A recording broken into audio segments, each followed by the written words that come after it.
na katawop no. Yung paghuman na saka ditag sa bana.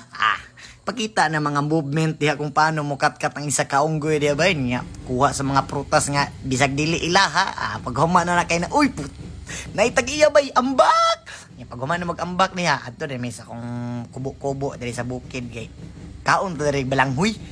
Mo ni pinakalami dara hukad-hukaran na kaunan dahil lami agid ani init lang nya paghuman na usapan na pod tan-aw dis palibot lami agid bio diri sa mong bukid oy nya balik na pud ta diha haling-haling na pud ta nya paghuman tog haling hugas na pud ta kaldero sa dili magdugay butangan to nagsaging nya bubuan din nato nag tubig diha taod-taod kay paghuman ato na pud nang itak-ang di ba pagkataod-taod na paabot lang tag pila ka minuto luto na na.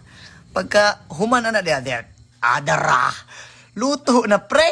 Yung pag human na, pataupan din na to, kuan be, pataupan din na to, inabrihan yung butangan suka. Suka lang sa kayo, matay ginamos.